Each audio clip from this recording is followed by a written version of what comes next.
certificate.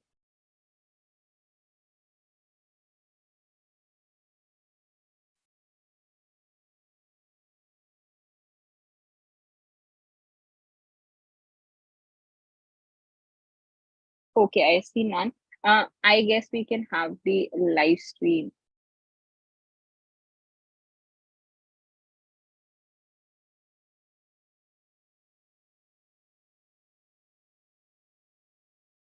Bunu?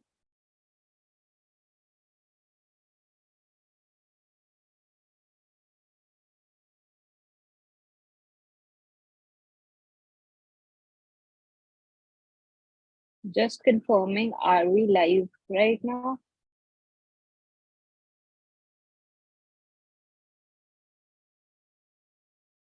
Yeah, we're live. Okay, thank you so much. Hi guys, hi everyone on YouTube as well as Zoom. Thank you for joining us for the webinar on open access. This session is divided into two parts, and we will have the first half taken by me and the second half by Sun. Sun would be joining us in the middle of the session before her session comes in. We'll be starting now. Give me a minute, I'll start sharing my screen.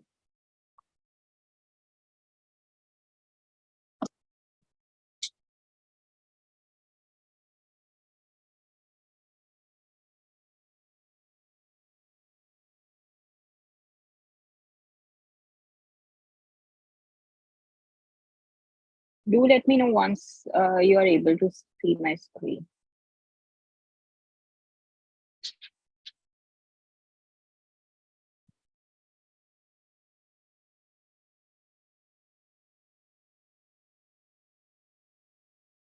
Is my screen visible? Yes, it is. Okay. Thank you so much. Thank you for confirming, Jatin. We'll be starting now. Okay, just to brief you guys with everything, we will be having Slido in our session where you will be shown a QR code, and you can scan the QR code and write the answer to the question whichever has been asked to you during the session. Also, if in case you have any doubts, you can raise your hands, and then we'll be unmuting you, and then you can go ahead with your question. By end of every session, since there are two parts of the session, end of every part, we'll be taking up your doubts. So kindly note your doubts down, or you can text it to one of the host or co-host. They'll be taking a note of all your doubts, which we would be addressing later on. So let's get started now. So I guess we have been, I hope you guys have been constantly seeing the stories going up on Instagram handle of MSI India regarding open access, and you might have a little bit idea of what open access is. If not, do not worry, we'll be starting from the basics, and we'll cover everything and let you know about A to Z of open access. Moving on, first let's set some ground rules so that we know what exactly we are. There's no like we maintain the decorum of the meeting. One of the ground rules that I would want to add is the ground rule of you not unmuting yourselves unnecessarily. Give me a minute, there is a technical issue. So I'll be soon sharing you a code, and please QR code, please scan that and write the ground rule which you would want to be followed, like which you want to see it in the throughout the session.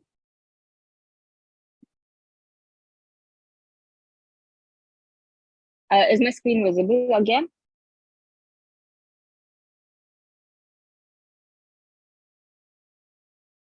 Can somebody confirm if my screen is visible and I am audible? It is visible.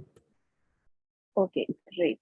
Thank you so much. Okay, so this is the QR code which you can scan, or you can just go to slido.com and write the hashtag 2538971. where we'll get to know like you can type the ground rules that you wish to be followed throughout the session.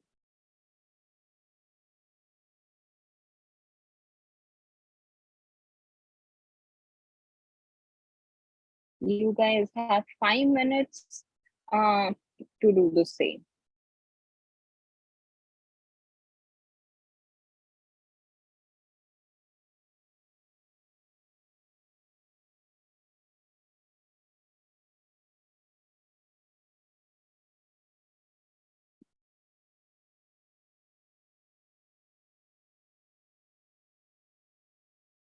Okay, everyone wears dark blue. I am in love with this rule. So if in case you are not wearing, you can actually go and wear dark blue. I am already wearing dark blue. Respect everyone's opinion. Yes. Raise hand to talk. Absolutely. No sleeping. Yes. If you guys are comfortable in turning on your cameras, it would be great and a very interactive session to have to see you people actually getting involved and see your faces while I speak. Also, don't unmute this when the speaker are giving the presentation. Yes. Taking small breaks. Okay, yes, we'll have a small breaks and rehydrating time. Don't worry. Allowing dinner during the meeting. Yes, it's allowed. You can keep eating and listening to us. It's just that sleeping is not allowed. Eating is allowed. Absolutely. Unmute only after called upon. Yes, you need to raise your hand and then you'll be asked to unmute, and then you can go ahead with your question. Sure, we'll have a lot of energizers. Yes, we'll be giving out certificates only and only if you could answer the questions in the pre-event form, for which you will have to listen to the session very carefully and with a lot of concentration as well. Anyway, I see one more person typing. Yes, energizer. I see a lot of people need energizer in the start of the session, which is, I don't know what. Is it good? It is bad. Ice breaking. Yes, we'll be having an ice breaking activity for sure. Not an issue. Okay, we'll take two more yes, no rule. Okay, yes, no rule. This person might have already attended one of my offline session, and that is the reason yes, no rule he knows about. But this is not the training, so we would not be having a yes, no rule. I'm so sorry. Okay, mute yourself. Great. We have a lot of ground rules. I hope these are the ground rules that you people have set, and I hope everyone would be following these ground rules. Moving ahead with one of the person's icebreaker session, I have a little icebreaker where you would be answering on what do you understand by open access via the code that is right now visible on the screen. You can either screen share, you can either scan the QR code, or you can just join at the slido.com and the hashtag that has been given on the screen. And after which, if somebody wants to explain more, they can raise their hand and they can unmute yourself and speak up as well. Either way, it's okay.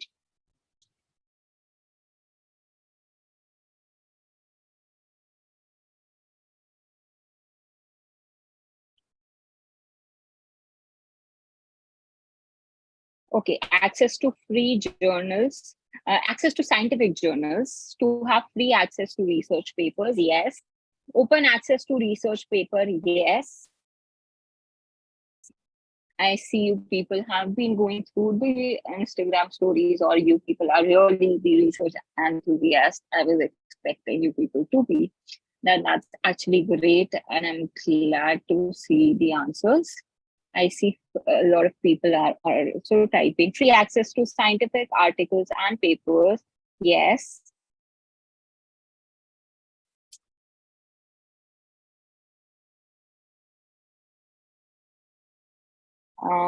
Free access to, okay, we have a lot of them now. Charges, important, distributed, limits, paid study, online, PubMed, free. Yes, I see you people have a lot of opinions, which are everything is right actually.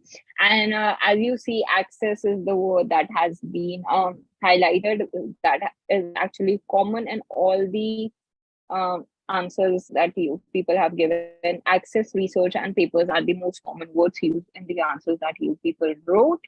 Does anybody wants to unmute themselves and explain what do they understand by open access? Please raise your hand if so. Anybody wants to volunteer?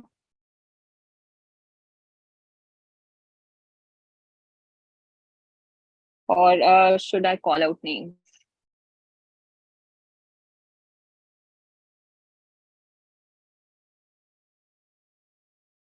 Okay, we do not. Is everybody sleeping? Can I have some sort of reaction so that I know that you guys are not sleeping?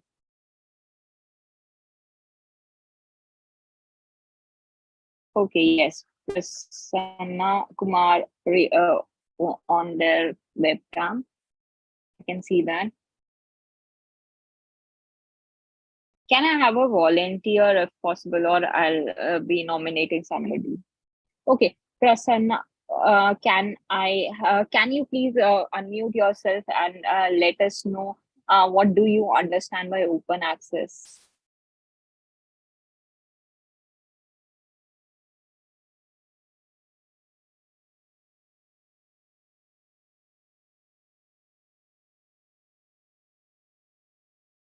Prasanna Kumar.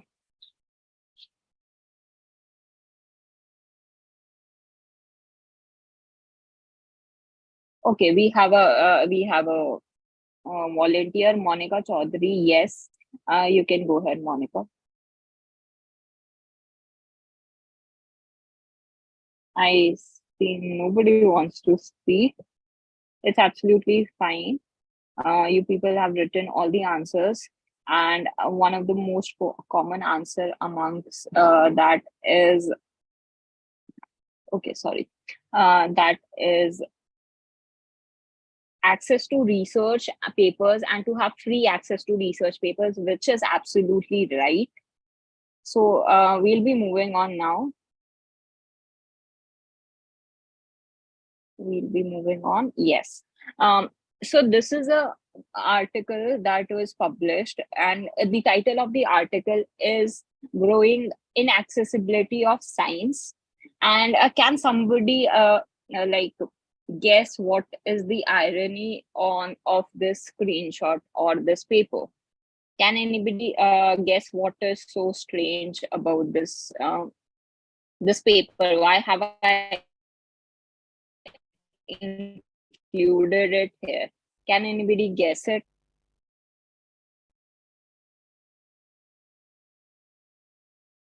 Anybody? Okay, two people have raised their hands. Yes, Fatima, you can go ahead.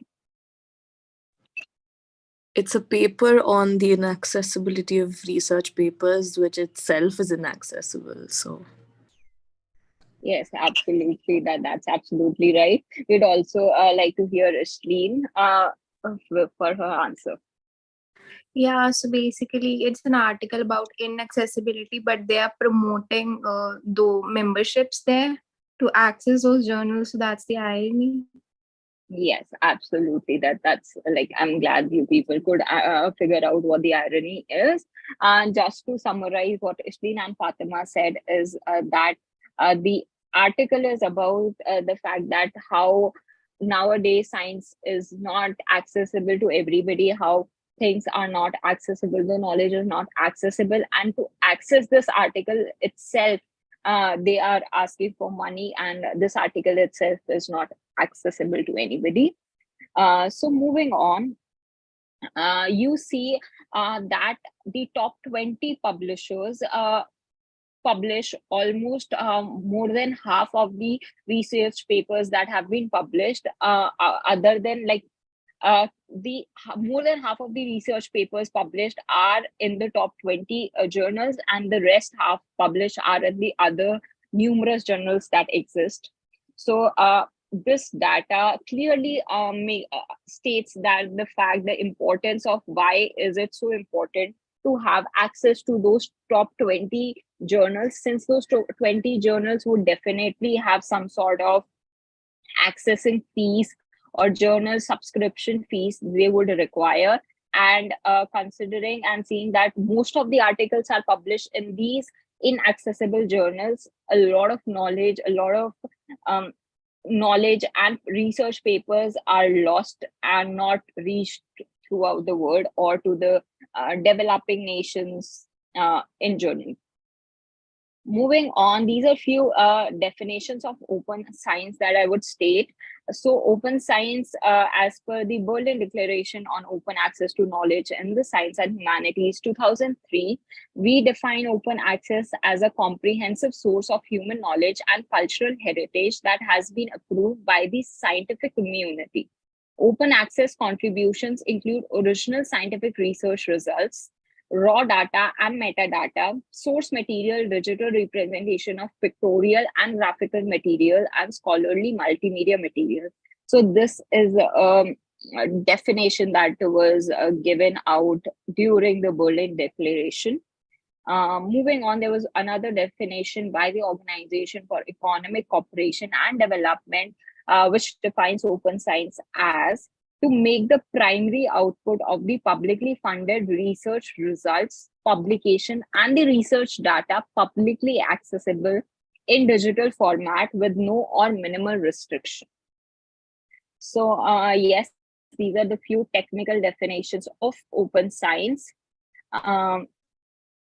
Moving on, what exactly, can somebody let me know what exactly do? Okay, I have already forwarded the image. So this is how the locks in the open access represent the closed lock, represent the closed and inaccessibility of the knowledge or the research papers or the data that is all around the world.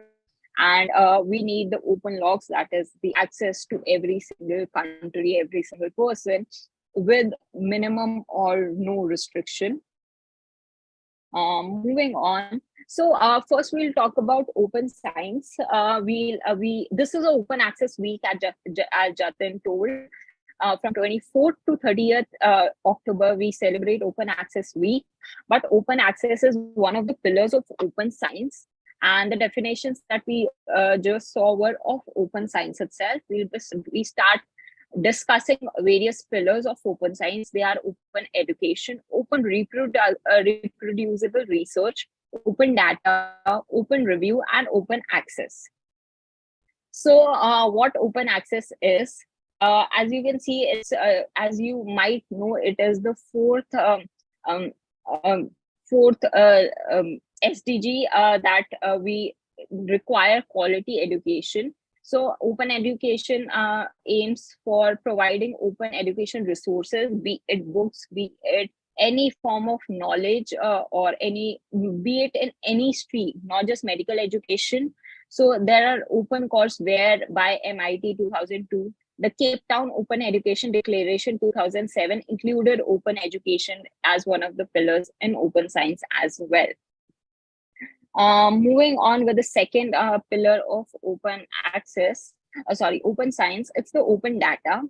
So how to define that the data is open? If it is findable, that a person can find that data, a person can access that data once it's findable. That is, if you search it on Google or anywhere, you can actually find it, and then you can access it.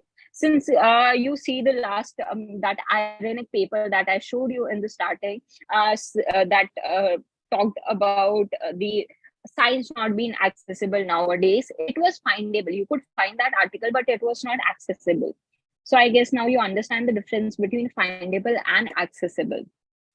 Then comes interoperable. That means with that data, you can interoperate, you can link, you can somehow interlink it with your own research or with the data that you collect, and you can actually compare or make use of it as you want. And then reusable is you can use that data in any way possible, but definitely you would be giving the credits to the author of that data. So having access to the public data is open data. It creates economic possibilities, since a lot of data is visible. If in case the developed countries share the data about how a certain maybe pollution or a certain factory or a certain a step or a policy has helped them as per the data, and if that is open, the developing countries can definitely learn from that example. Also, it fast forwards research, considering that we already have data from a lot of nations and we can interoperate it and we can reuse it and maybe come up with our own theory or our own hypothesis about something. Moving about upon open methodology. So what is open methodology? It is that if there is a methodology, if there is a method that is there in a research paper or anywhere, you can reproduce it. While reading that method through the information that has been provided, you are able to reperform that specific thing. That is what means by reproducing that that method. Second, it should be safe. Since once you get to know the methodology, you know all the steps that are taken, you can ensure the safety of that methodology. Also, it is very useful to the other scientists, considering they can reproduce and have a new research with maybe a different group of people or in different epidemiology.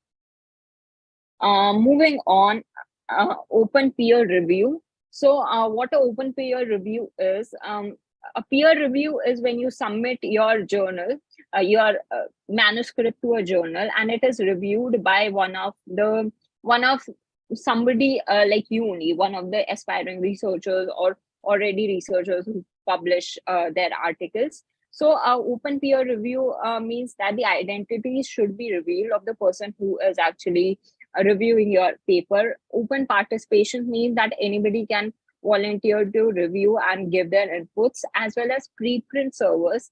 Okay, preprint servers are when your manuscript is available online without your like research paper being published as such. So yeah. Okay. Moving on with the last pillar, that is the highlight of today's session, that is the open access. It was in the Berlin Declaration on Open Access to Knowledge in the Science and Humanities, signed in 2003 by 662 nations. Open access also makes you free from the article processing charges. It clearly works on the factor and aims at the factor of article processing charges, which are charged to the researchers who are submitting their application, so that they can actually a few journals which are open access journal ask for article processing charges by the researcher or the writer of that paper to make their research paper open to everybody. There are various types of open access we'll be talking about in a while, in a short bit. So yeah, there are 4 types of open access routes. Basically, they are the diamond, platinum route, the gold route, the green route, and the hybrid route. 1 second. I'm sorry. Okay, so the diamond route states that you approach a journal, you submit your manuscript get accepted, and then it is completely, immediately and fully available to everybody. Neither you as a writer have to pay anything, nor the reader has to pay the subscription fees of the journal. This is a total diamond platinum route of open access, which doesn't involve any amount or any type of cost in it. And the second comes the gold route, in which the writer is asked for an article processing charge, after which their article, once accepted, the manuscript once accepted, would be fully and immediately available to everybody. It would not, the reader would not have to pay anything for the subscription of the journal, or to actually to read that article. The reader doesn't have to pay anything, but the writer will definitely have to pay a small amount of article processing charge, which definitely varies from a journal to journal. Then comes the green route, which is a closed access with a paywall, in which the subscription fees for the reader's access in journal That means the writer might not have to pay anything, but the readers will have to subscribe to the journal to access the journal and read the journal. So it would be fully available, but is not available to everybody until and unless its embargo period is over, after which it would be shifted to the repository where the author self-archived articles are there, and then after a certain period of time only it would be available to the journal public, that maybe 10 to 20 years later. But if you want the full and immediate access, you will have to pay the subscription of the journal. Then comes the closed access with paywall, in which there is a subscription fees to the journal for the readers, as well as article processing charges for the writers as well, the researchers. In this, both the writers and the readers will have to pay something, and then only they can access or they can publish their article respectively. So these are the 4 routes of open access. If in case you do not understand or you want us to repeat any of the route, we will repeat it. We'll take all the questions at the end of the session. So moving on, these are just a few examples I would like to state to make you understand the open access importance. So we all are aware about the Human Genome Project. It was the sequencing of the human genome. It was launched in 1990 and finished on April 2003. So it took around 13 years to finish this project. The project's cost was around $965 billion in economic output between 1988 and 2012, and it created more than $293 billion in personal income through wages and benefits, and nearly it provided 4 million jobs. So if in case you can understand how much amount of money and time is involved in this project, if in case the result of this specific project is not available to everybody, considering every researcher or the people who cannot access or afford a subscription to journals, or the fees or the article processing charge for the open access journals, how much amount of money would have been lost just to reproduce the data that is already available in the world. So I guess now you can understand how important open access is. It helps us save a lot of money, a lot of time, a lot of manpower, a lot of efforts that could be used in advancement rather than repeating the same things again and again, in which what the result we are already aware of. Moving on, at the Sci-Hub, in your registration form, a lot of you mentioned Sci-Hub as one of the methods from where you find the research papers. So in 2015, over 50% of all publications were hidden behind a paywall, and a pirating website was launched. The girl that you can see on the screen is the founder, is the coder who actually is made the Sci-Hub website. So a pirating website for research articles, books, and publication called Sci-Hub hosts over 50 million papers and provide access to an average of 164,000 requests per day, highlighting the global demand for open access. Considering these many requests coming up every day, you can understand what demand and how much important and how much of a need the world at this point is in terms of open access. Moving on, the low LIC, MIC, HIC, I'll just tell you the full forms. LIC is the low income countries, MIC is the middle income countries, and HICs are the high income countries. So the traditional publishing is specifically troubling for the low and middle income countries, increasing the disparity gap. So a traditional publishing technically means publishing in a form of a hard copy. Considering if in case something is published in India, a book or a journal, the hard copy is published in India, you take that, it would take a lot of energy, time, money to spread that published, the traditional hard copy all around the world. And that is definitely a limit to open access. And that is one of the reasons that open access might not be possible with the traditional publishing methods. The most open access policies are adopted in the high income countries, and yet the low income countries have the high percentage of open access output. So this is a very ironic statement that high income countries do adopt policy, do volunteer for open access policies, but the most highest percentage of open access articles are actually seen published from or in the low income countries. So that means the higher motivation or understanding for open access than high income countries. So we can't really figure out, is it the high income countries which have the higher motivation and understanding, or the low income countries? So providing the low and middle income countries with access to a few thousand journals published increase publication output in participating country by at least 29.6%. So these are a few data that I wanted to present. Moving on, you have heard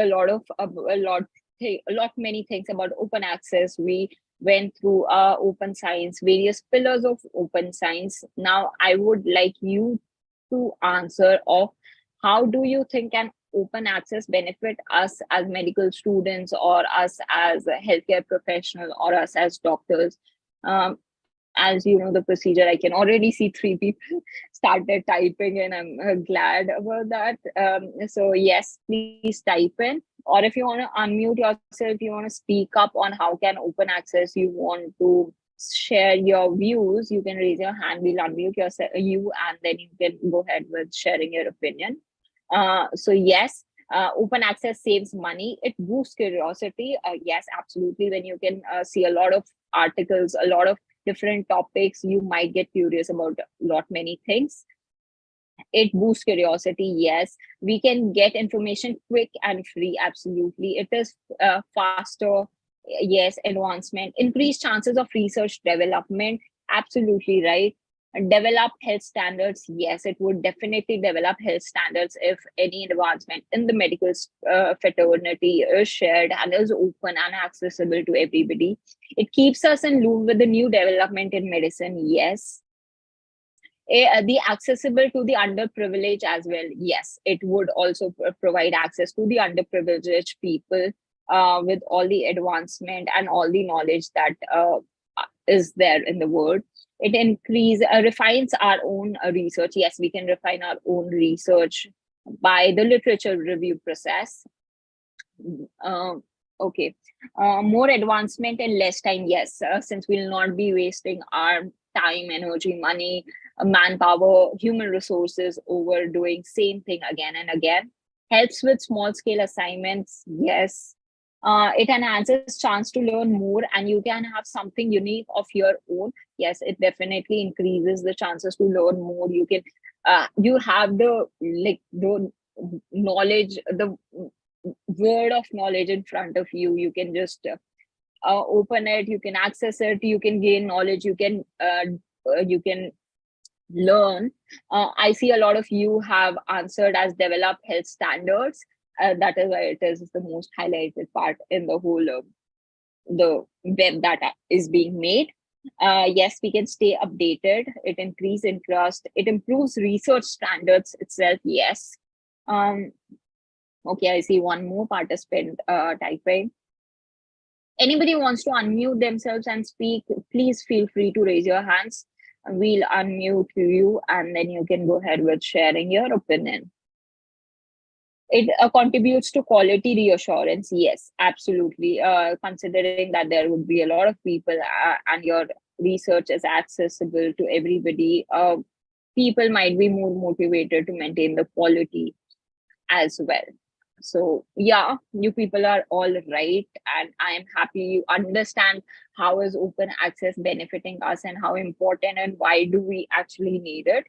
I'll go through a few more points. I see one person more typing. I have no idea what the person wrote. Okay, increases the scope of research. Yes, if that is what you wrote. Moving on, all the answers are absolutely right. Thank you guys. Like, I am so happy to read all the answers. Moving on, yes, it drives innovation. It increases the visibility. It increases the public access. It also complies with the funder policies. If in case there are policies that have to be made, if suppose regarding climate change, this year's Open Access Week theme is justice for climate. So it definitely, if the data is accessible to everybody, be it on climate change, be it on violence against doctor, be it on anything, it definitely will affect the policies that is being made in that specific country or all around the world. It also increases the global impact. And one thing that I guess we all missed, and that is increasing our citation rate. If your research is accessible, if your research is open to everybody, your own citation rate would also increase. Moving on, how can a few more benefits actually. So open access publications are read and cited more frequently. In a study, they were cited 18% more than the average articles.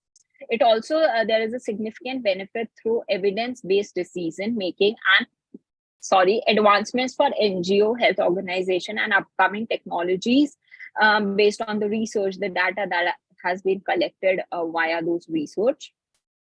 Moving on, we had already been talking about International Open Access Week, which is from 24th to 30th October. Every year it is celebrated. Every year there's a different theme. Every year we advocate for a different cause. So I would like to ask you guys, this topic actually Sun would also cover in a very much detail. I just wanted to kickstart it. It is, what can we do as medical student? What do you guys think we can do as medical student?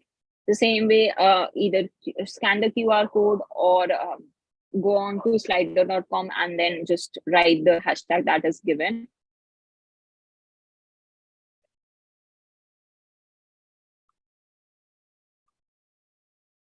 Okay, I see one of the participants typing. What do you guys think we can do as medical students? We understood how important it is, how important open access is for everybody, how important it is for the world, for us, for everybody. Okay, reach out to our administration. Yes, we can. We can write papers, advocate, yes. Websites easily, research, publish, accessible. Okay, I think I was not clear with the question that I asked this. What do you guys think we can do as medical students for the same towards open access?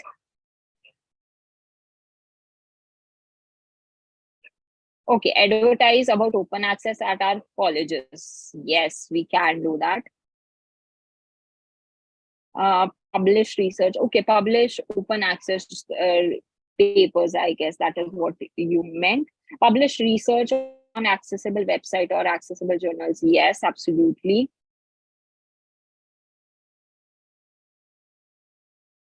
Also, reach out to, okay, this was done. Promote website offering free paper. Yes, we can promote. Publish an open access website, spread awareness, create awareness. Yes, publish. Okay, yeah, promote website offering free papers. So basically, in short, we need to advocate or publish ourselves in open access journal. I guess that is what you mean. Okay, Sun would be covering the advocacy part in a great much detail. You people will be you people will enjoy it. Trust me. I myself am a fan of Sun's sessions. So we'll be covering how to advocate in journal, what advocacy actually is.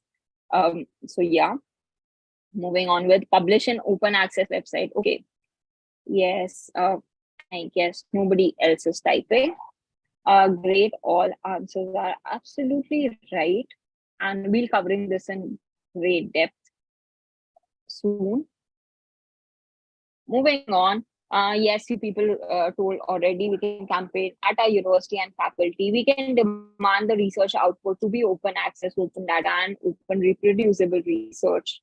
Also, we can publish in open access journals and deposit manuscripts in open access repositories. Also, join or renew membership to the Right to Research Coalition. We can convince our friends to do the same. We can do inter-region or inter-NMO or inter-LC open access initiatives. We can launch awareness campaigns or any open access initiative. Like this is one of the initiatives that we are having right now. So yeah, that's all for my session. I would stop sharing the screen now and I will be taking up the doubts. Yes. Okay, I see a few messages in the chat box. Okay, we have the answers to the previous question. Okay, not a problem. If anybody has any doubt, they can raise their hands and you can take up questions now before we hand over it to Sun. I just saw my messages and I got to know Sun is here. Hi, Sun.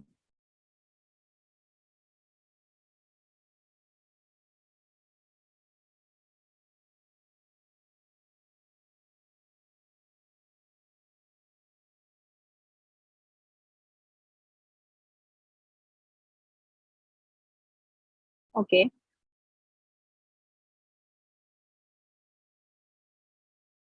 Does anybody have any doubt?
Oh, it works Hi, now. guys. Right.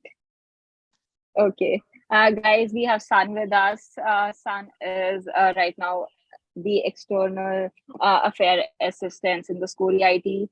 And she's amazing. She's just amazing. She is a TNRT trainer along with me, which is a new training launched by School IT last year, which is training new research trainers. So yeah, you're gonna enjoy her session a lot. Let me know if you have any questions for my sessions. We would like to take up the questions. Okay, I have a question in the chat box. It states that is the Green Root considered open access, or were those just examples of research publication? Okay, so open access is not just one word. It's not just a black and white thing. It's a spectrum. These are various routes of publications, but yes, green is some amount of accessibility being provided to the readers, and we do consider it as open access as well. Open access doesn't mean that yes, nobody has to pay anything, nothing would be done, because reaching to that point, it would take a long period. It would take a lot more efforts and a lot more a lot more time and advocacy and awareness. So for now, we can start with readers to not pay anything, and then slowly um, we might reach to the stage of diamond route. But yes, green route at this point is also considered as open access. I hope that answers your question. Do we have any other question, Antara? If you can please reconfirm. Okay, great. Thank you, Avik, for your question. Antara, are you there? If you can reconfirm if you have any question. Hi, I'm here. No questions till now.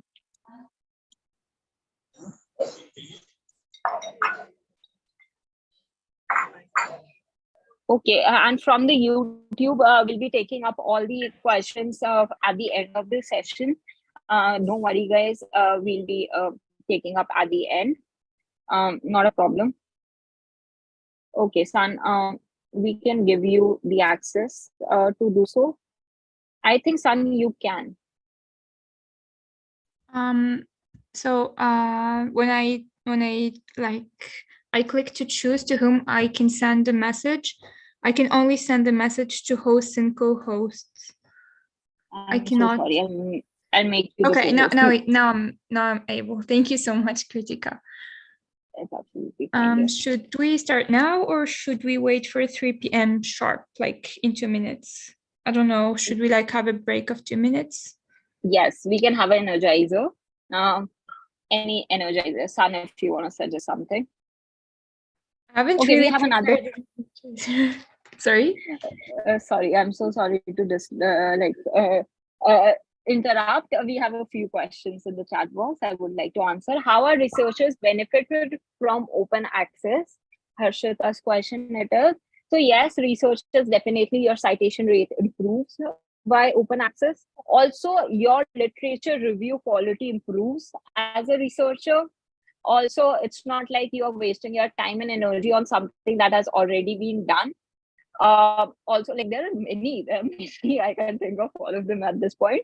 But yes, citation rate, not wasting resources of your own resources or the people or the country specifically, and also your literature review. Also, as a healthcare professional, you get to know all the advancements as well. I hope that answers your question, Harshita. Another question that we have is, does open access violate bioethics as the data would be available to the public? Okay, so when you are conducting a research which involves participants, you definitely have a ethical clearance signed. You have a consent taken by the participants, the people who will be participating, who will be the sample of your research. You have the consent form signed that their data can be used, but their identity is never revealed. It is, if in case you are talking about diabetic patients, you will have that 150 diabetic patients who are involved in this particular research paper, but you are never revealing their names or identities to the public. Only the data would be revealed. So there won't be any ethical violation because they have consented to involve their data, not the personal information, but the data in the research paper. The consent is always taken before the research paper is actually starting, or before you start collecting the data that you require for your research paper. I hope that answers your questions. If you have any other question, we can take it.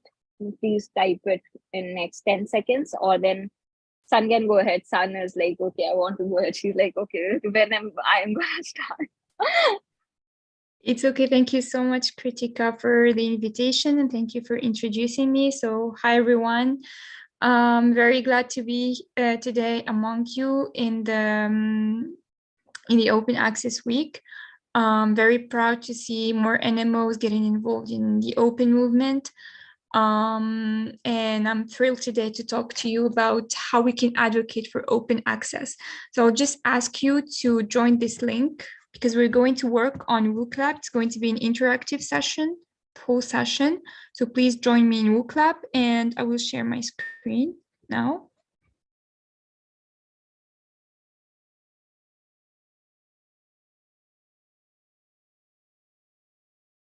And we'll wait a little bit for more people to join. You have the link, you have the QR code and the other code. You can join however you want.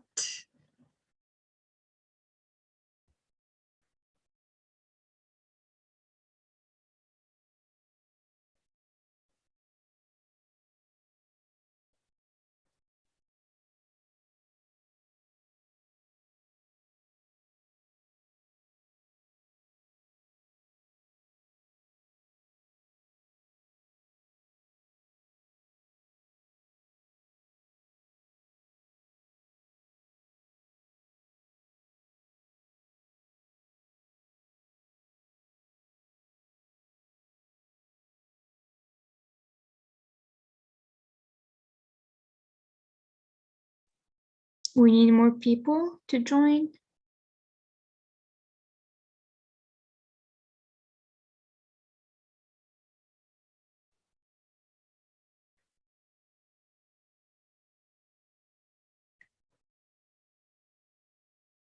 51, but we have over 100 participants in the Zoom room. If you have any issues to join, please don't hesitate to text me. Maybe I can provide some help.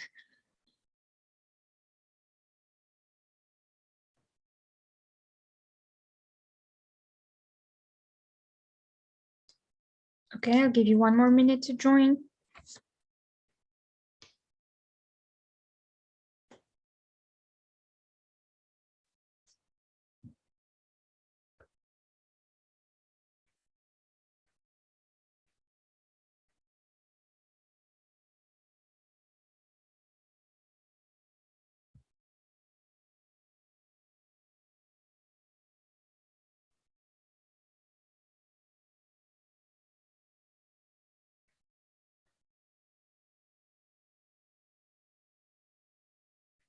Okay, I think we can start. If you have just joined us, here is the link again, and we're ready to start now. Okay, so welcome everyone to our session. We are going to talk about how to advocate for open access.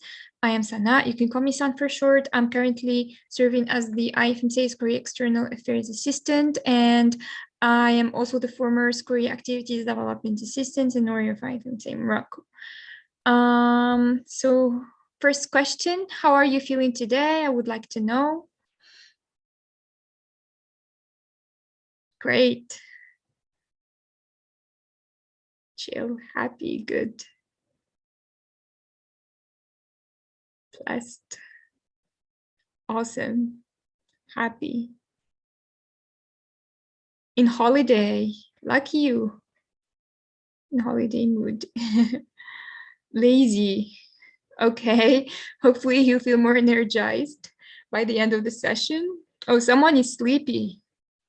Okay, we will get you a little bit energized after the session. Okay-ish. In denial, motivated, grateful. Traveling, not the greatest. Oh my God, I hope everyone is doing fine. And I hope you feel more energized after the session.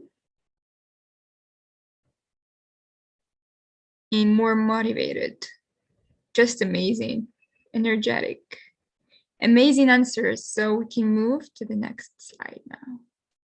So now that you had a session about open access, like an introductory session, how motivated or ready do you feel to advocate for open access? And I mean, like, do you feel you have sufficient knowledge to start your advocacy journey?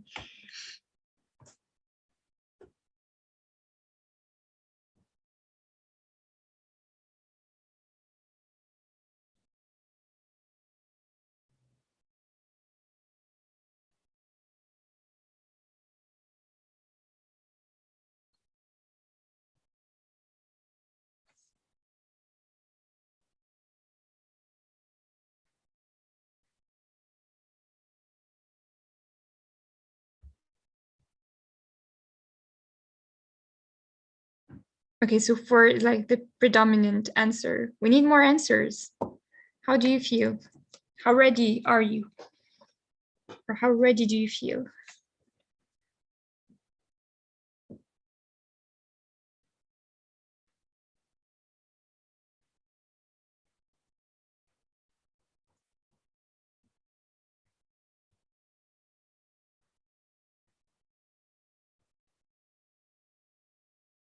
That's amazing. I'm glad. Okay. So now next question is, what do you need open access for? Now that you are here to learn more about open access and you want to learn how to advocate for it, so you need sort of to stop and ask yourself, what do you need open access for in the first place? What motivates you to start or to get involved in the open movement?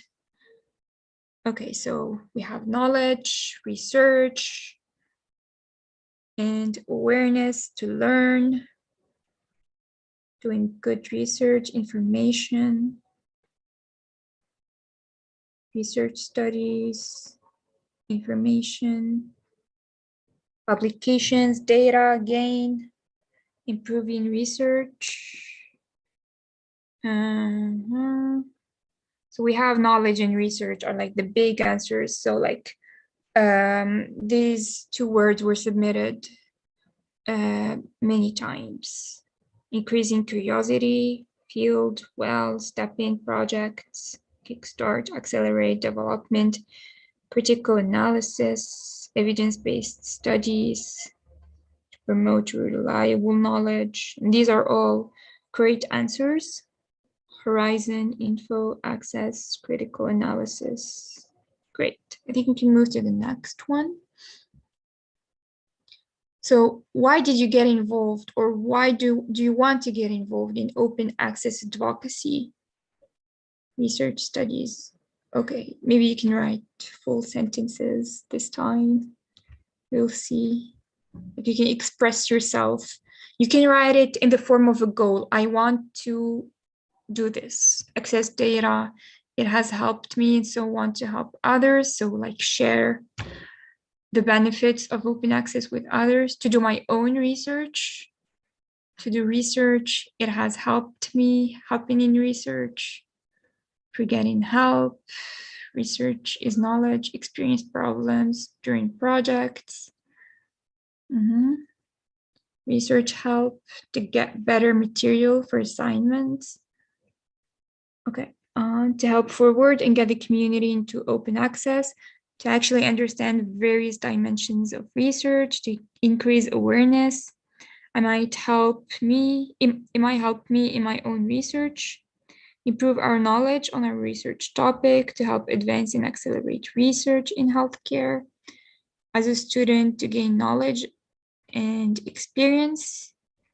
It's frustrating to not have access to certain papers, to have more access to data, easier access to data, which opens up my prospects for future studies and contribution to society, to provide basic projects, to increase awareness, guidance for my own research, to better research capabilities, to gain knowledge, sharing is caring. So like the two main answers I have seen here are like getting other students or other people involved in open access, and having access yourself to research for your own scientific work, whether it's research, your own research project, or some assignments in school. I want to access data and learn what kind of researches are going on in the world, and what collective goal we are moving towards as a healthcare community. And these are very great answers. So now we're moving to the next slide. So advocacy has 4 steps. Now I'm going to talk about the first one. The first step is set your goal. That's why I have asked you, why did you get involved in open access in the first place? What's like your vision or your mission? It could be increasing your access to scientific articles for your own scientific work, or getting everyone involved, or it depends, but these are the 2 goals I have seen. So before you do anything in advocacy, doesn't matter what cause you are advocating for, you need to set a very specific goal, a SMART goal, specific, measurable, attainable, time-bound, and realistic. And that is really the first thing you need to do. So now that you have a certain goal in mind, I would like to know that, okay, you know that you are going to advocate for this. So what stakeholders did you, if you have already advocated, or if not, do you plan to approach to advocate for open access? What people or what externals or what parties do you think could be helpful to collaborate with or to approach when getting involved in the open movement? Politicians, researchers, media, great. Research sponsors in education, social media, website owners, ICMR, universities, website owners, okay, professors, universities, PhD, yeah, local research organizations, colleges,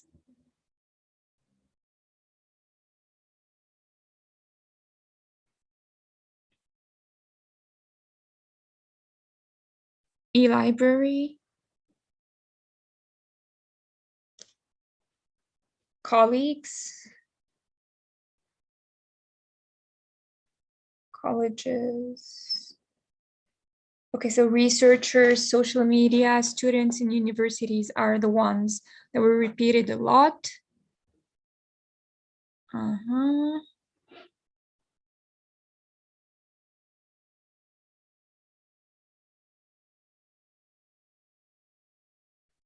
Journals, United Nations,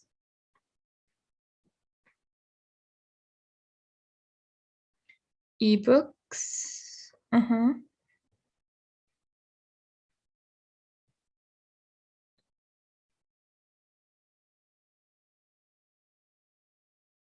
Okay, I think we have had enough answers, and like we can collaborate with all of these parties. I'm just going to share another slide, and I have tried to sort of organize or arrange all of the stakeholders you have just cited previously in some categories. So we have governments, you have said politicians, we can add them here in governments.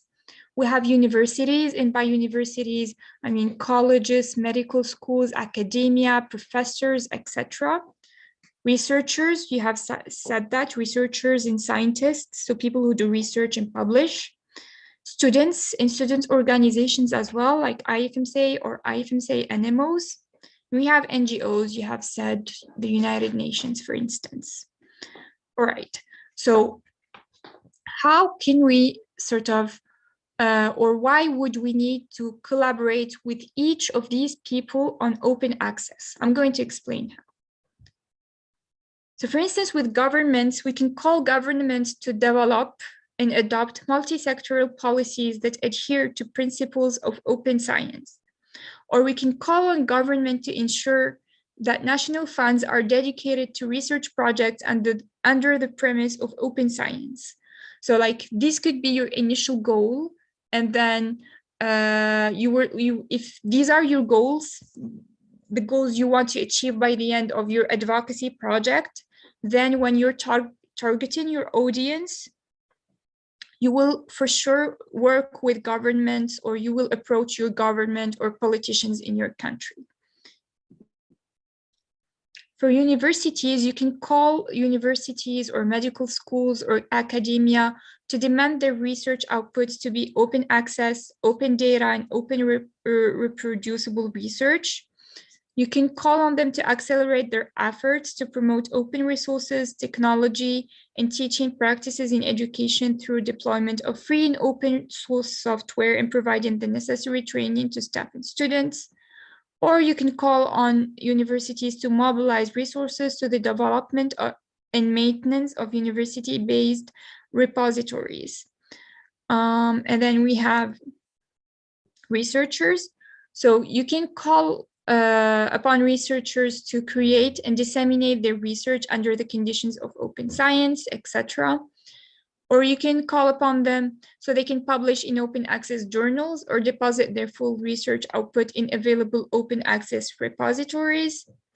Or you can call upon researchers to advocate for open science within their scientific network and participate in the open science movement advocacy. And then fourth, we have students. So you can call upon students so they can organize and promote peer education events and awareness campaigns for open science, so they can educate or participate in some education events, capacity building, so they can learn more about open access and the open movement. Or students can advocate for open science policies locally, or they can themselves support and initiate and promote projects on open science, including campaigns, workshops, and conferences. And then last but not least, we have NGOs. So you can call upon NGOs to adopt policies to allocate research funding under the premise of open science and to ensure the output is openly accessible.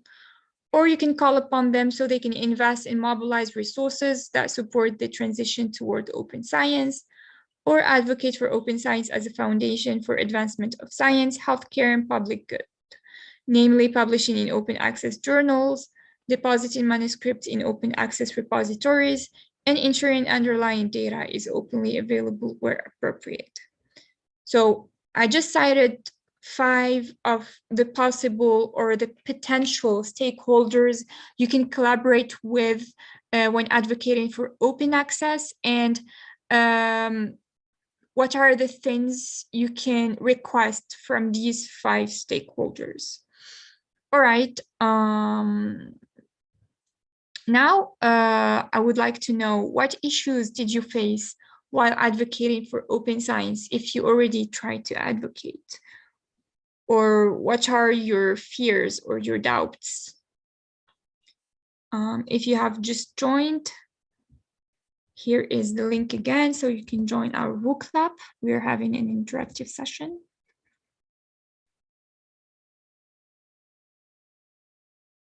Okay. So people might disagree.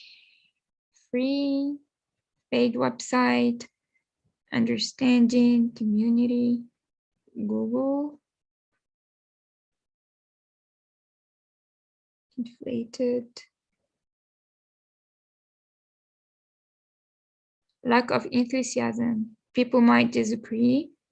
No proper remuneration, lack of unity with peers,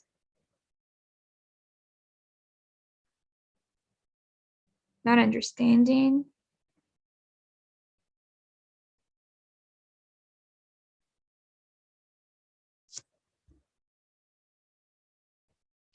where to look, lack of interest,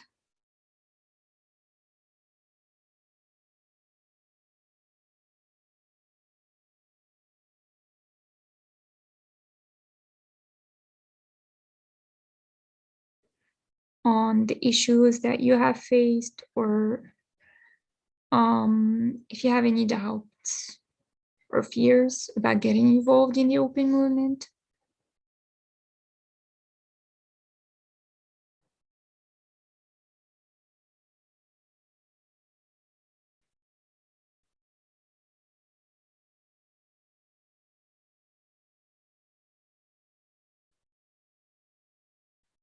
So I see like the biggest word here in this slide is understanding. So maybe people don't really understand what open access is and what it's useful for, and lack of interest because they don't know its importance. Okay, I think we can move to the next slide. So if you have already tried to reach someone to advocate for open access, or if you're planning to, what arguments did you use or you can use to try to convince them to contribute to the open movement?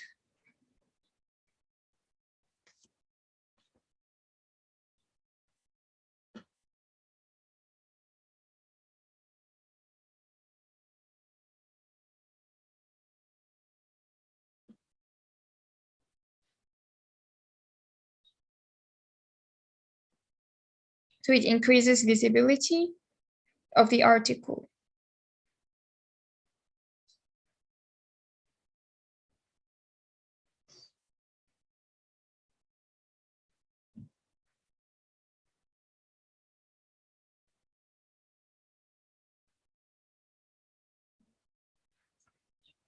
Cuts down costs,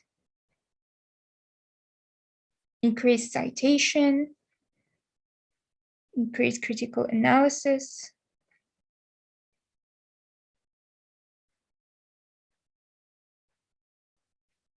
development,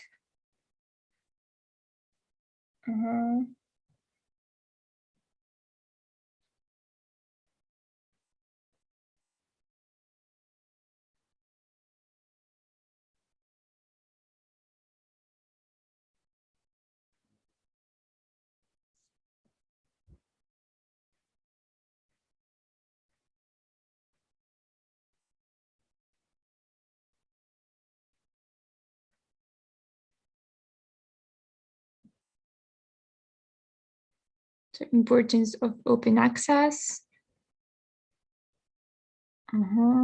Okay, I think we can move to the next slide now.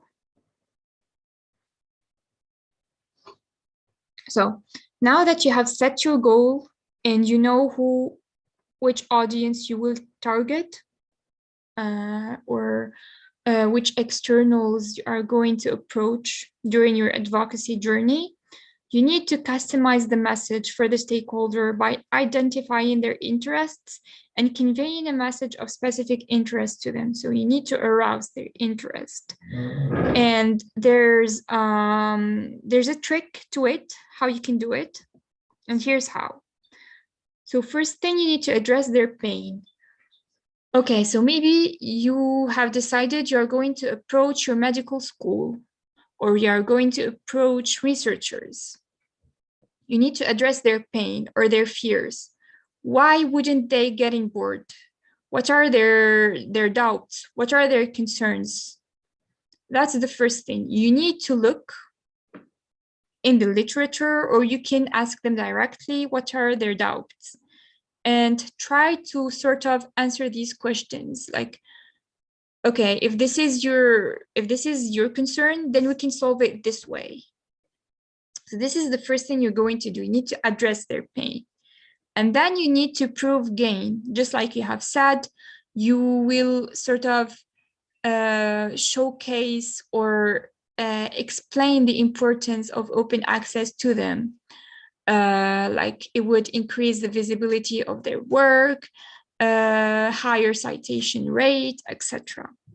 And at the end, you are going to conclude your message with a unique claim statement, something that they would dream of. I don't know, something very exciting. And I'm going to explain what you can give as a unique claim. So first thing first, address pain. You need to anticipate your audience's concerns and be prepared with solutions. For instance, some of the myths about open access when approaching externals. Myth number one is open access journals are not peer reviewed. So like they think that open access journals have zero credibility. Or myth number two is open access journals are of poorer quality than traditional subscription-based journals. Myth number three is open access articles are not copyrighted, so people fear that they won't get the credit they deserve when publishing there. Myth four is open access is just a passing fad, it's not legal. Myth five is open access only helps readers, but not authors. So like a researcher would be sort of, okay, why would I publish in an open access journal? It won't benefit me. So these are the myths about open access, but I won't tell you what solutions you can propose to your stakeholders. That's something for you to look for and to think about for you next time when you will approach your stakeholders. And then now that you have addressed the pain of your audience, you need to prove the gain. And I think Kritika has already talked about this slide already in her session. So by publishing in an open access journal, you have more exposure for your work. This means that practitioners can apply your findings. They can use the results of your study in their daily work. You have higher citation rates. Your research can influence policy. When people are working on strategies or stuff like this, they will refer to your article when looking in literature. Public can access your findings. Your work is compliant with grant rules. Taxpayers get value for money. And researchers in developing countries can see your work.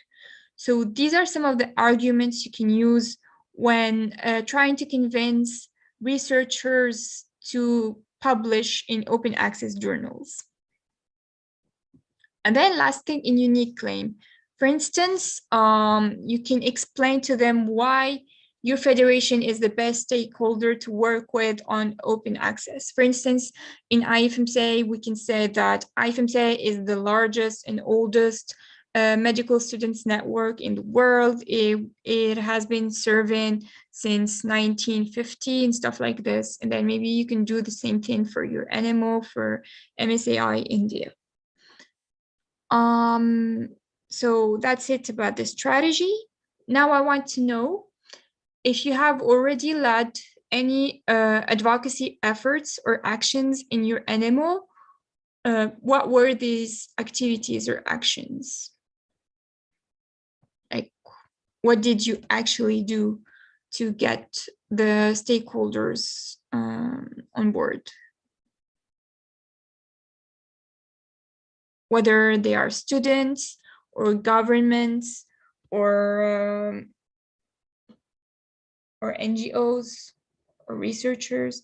So first, spread awareness, because not everyone is aware of the importance of open access and what we can do about it. So that's a very good thing to start with.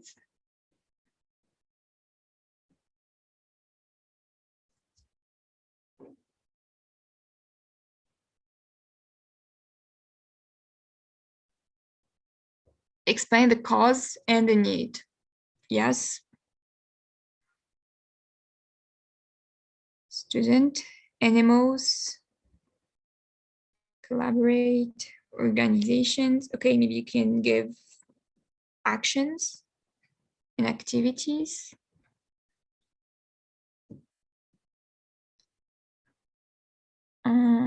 Conversations. Yes.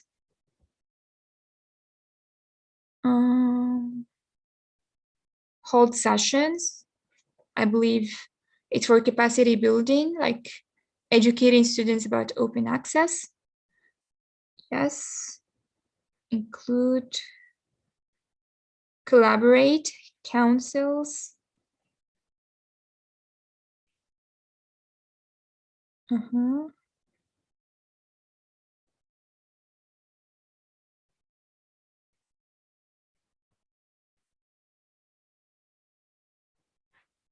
Last source. Advocating.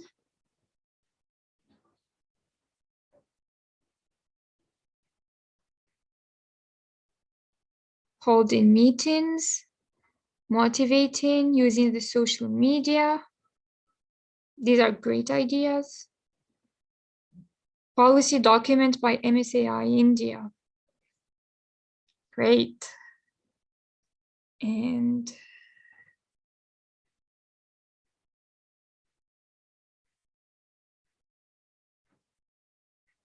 okay, we'll take a few more answers. Collaborate, organizations.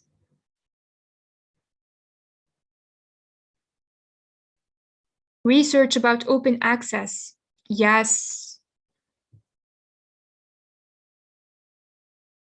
That's super important.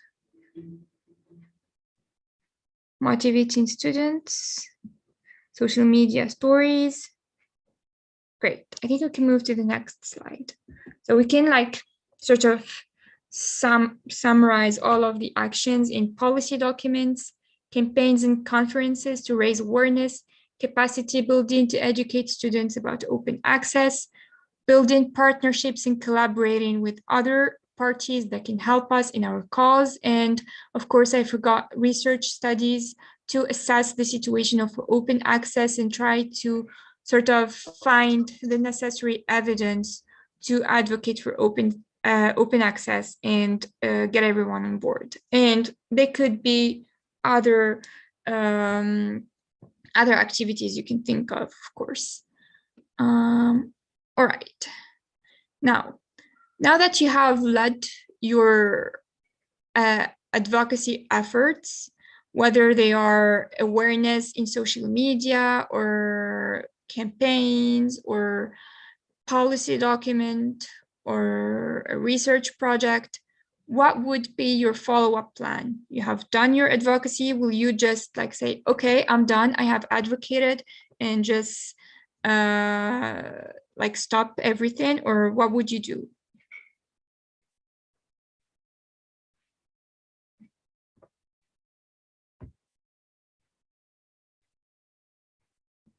Work towards it. check research growth. Let's see. Hold polls, yes, that's a good idea. Ensure payment methods, proper payment methods, okay. Check research growth, yes. Work towards it. Hold votes.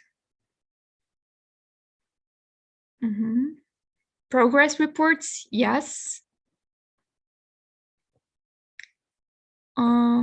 Ensure proper check research growth. Ensure its efficacy, yes.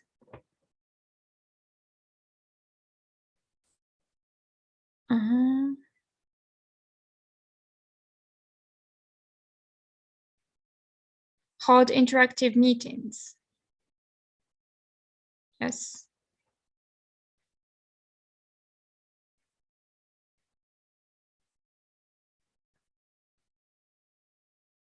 Drawbacks, analyze things, yes. Follow up, yeah, maybe more details. Policies, journals.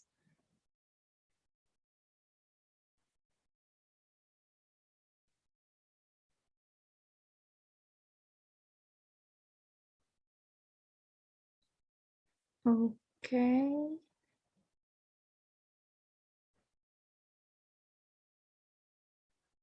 Keep advocating. Yes, we won't stop. And feedback reports, yes. Okay, we'll take a few more answers.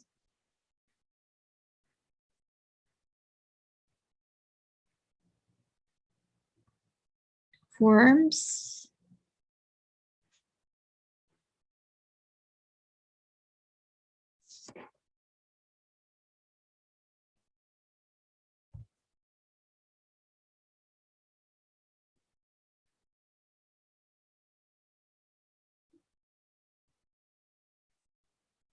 Efficiency, improved. Feedback forms, knowledge, accessibility. Okay, perfect. Then we can move to the next slide to sum up a little bit what you have just said. So for your evaluation and follow-up, once you have finished your first advocacy action, throughout your communication program, you can evaluate how well it goes. Gather feedback and communicate changes and improvements made, just like you said, the progress you have made and the efficacy of your actions. Simple methods for monitoring, measuring, and evaluating success will help to check approaches are working, gather feedback, refine communications, and move the campaign forward. So for instance, you can, after you have worked with a certain stakeholder, you can have some sort of legal convention or memorandum of understanding with the external to make your partnership official. You can make a report summarizing the impact of your actions. So you can have some sort of evidence on what change your actions have made. And you can ask for feedback on how your collaboration can improve. Whether it's for students after a capacity building event, or whether it's for your university after you have done some conference or awareness campaign. Okay, so I think that sums up our session, sort of. I still have a few questions. Now, can you please tell me how ready you are to advocate for open access after this session?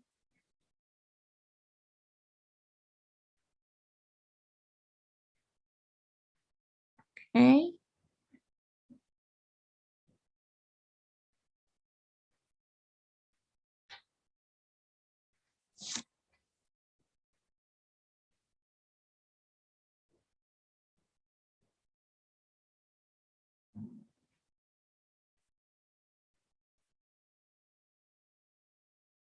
We'll take more answers.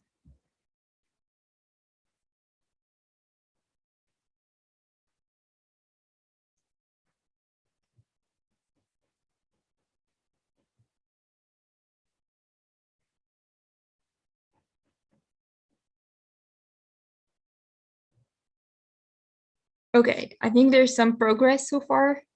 We have more 5s than 3s. We used to have more 3s than 5s. I am glad. We'll take a few more answers.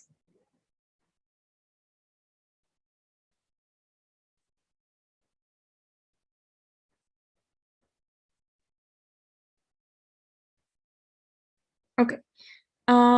So what will you take home from this session? Like, what's the new thing you have learned and that you will remember when you will work on your next advocacy project for open access? I'm very curious to know what are your next plans, what you have learned today, great experience and knowledge in open access that's needed in order to prepare your advocacy efforts, new sources.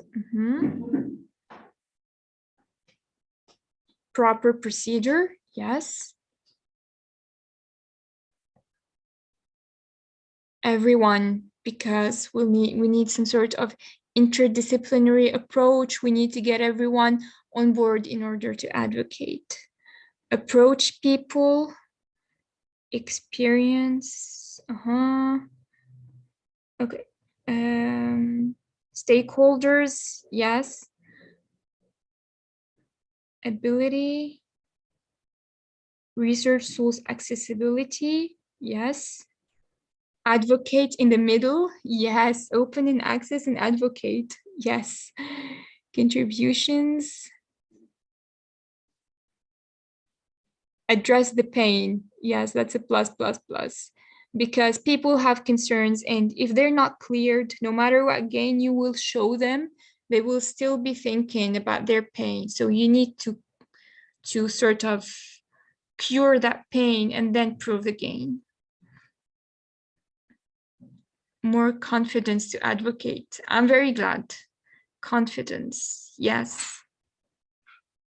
You need to believe in your cause. You need to set an objective or a goal you believe in, and then you can see the next steps.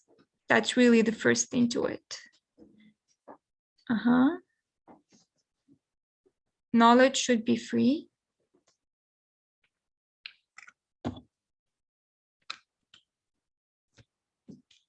Work harder. Great.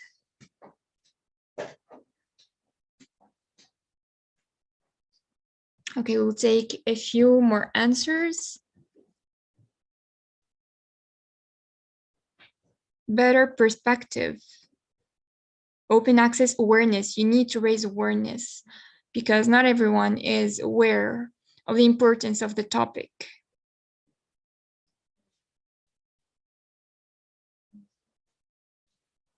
Okay, I think we can move to the next slide. Thank you, everyone. So now you're ready. You can go practice.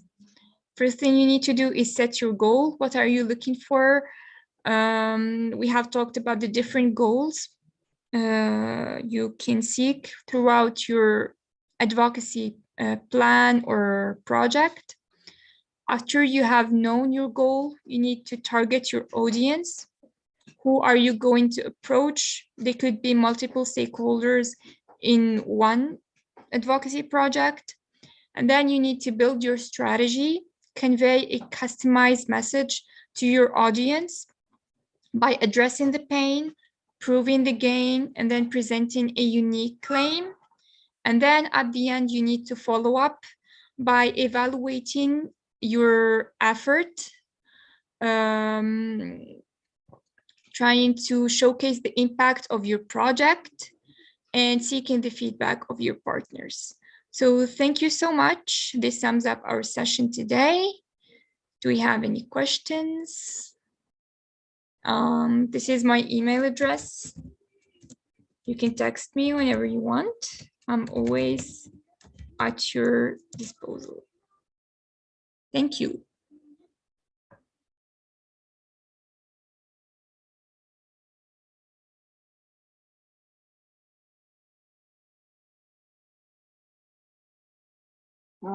Thank you so much, Sam. It was such an informative and interactive session. I enjoyed listening to it. If in case anybody has any doubts, the chat box is open now. They can write in their doubts in the chat box, or you can raise your hands, unmute yourself, and ask for doubts.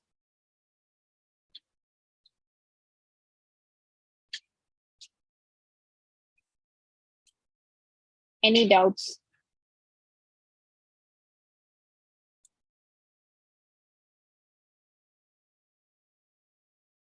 I see none. Can I have some some reaction from you guys in the Zoom reactions or something in the chat box?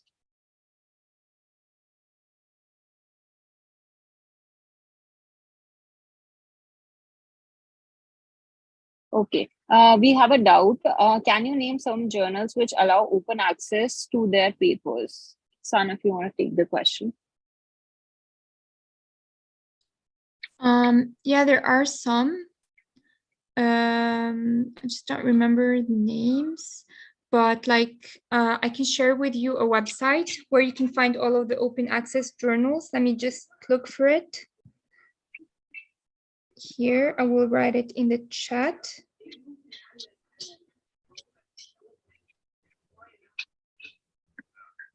I'm just looking for the name because I forgot it.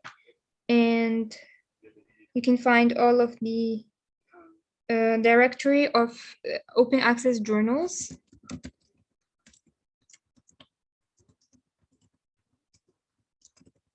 And you can access or you can find all of the open access journals. Okay. Thank you, Sun. You're welcome. Also, Sun has shared her email address in the chat box, which is eaa.scory@ifmsa.org. If in case you have more doubts to ask, feel free to email her. Taking up more questions if there are any.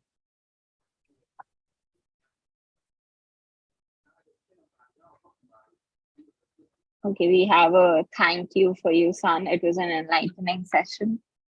Thank you so much. I hope you learned something new, and I hope you have like a fresh perspective on advocacy in general and advocacy for open access. This was like a very light introductory session to advocacy. I'm sure you still have a long way ahead to do more research and learn more about open access, especially when trying to customize in that message to your stakeholders. You will learn a lot more about open access, and I'm looking forward to seeing more efforts, more actions towards the open movement. And thank you so much for the invitation. It was really a pleasure to be amongst you, and it was really a pleasure to see MSAI joining the open movement. And yeah, and we have another question. You had mentioned in the first part that open education is a part of open access. Is there any such thing in higher studies, and who would we approach for the same? So open education is not part of open access. There's open science, and then we have open access and open education and open data and so on and so forth. For open education, there are pretty much the same stakeholders you can approach. You can approach your universities, medical schools.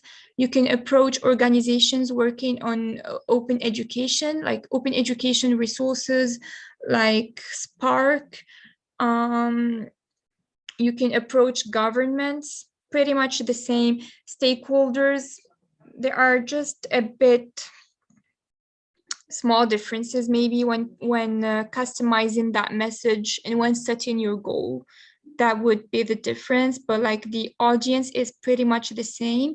You just wouldn't really contact maybe the professors, the researchers and scientists. That would be more of open access than open education.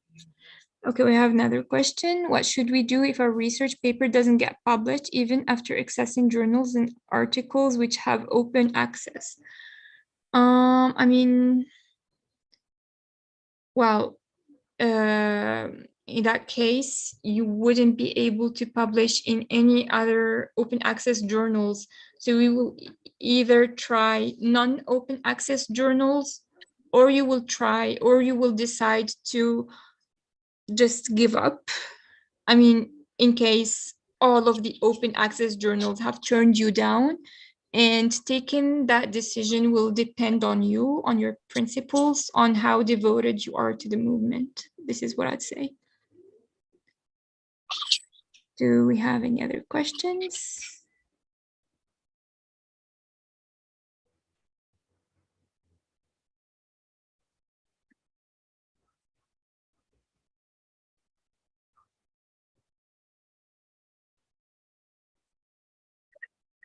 No more questions? Okay, you can always approach me on my email or my phone number on WhatsApp. Here it is. Thank you so much. Thank you, Kritika, for the invitation. Thank you so much, San. Thank you for that information. We are the YouTube participants as well can ask. We are keeping a check on the chat box in case you have any doubt. Yes. Okay, just confirming if there are more questions on YouTube.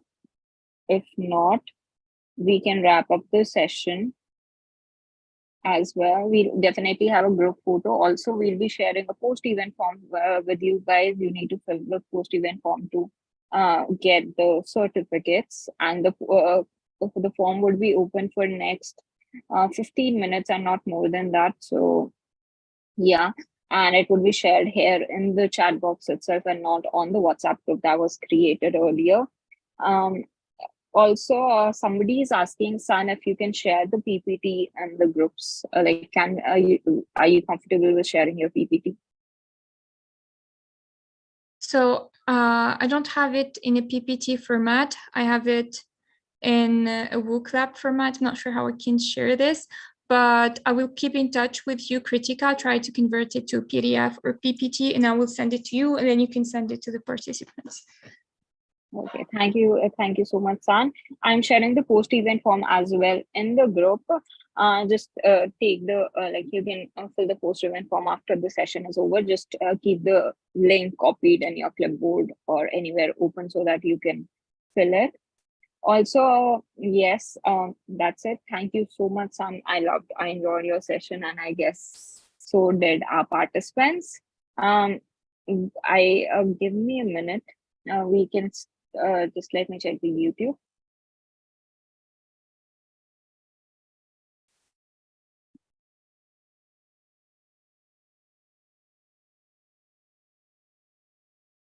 Okay. I have no idea how to stop the live streaming actually. We can have a photo once we stop the live stream. Let me request for help meanwhile.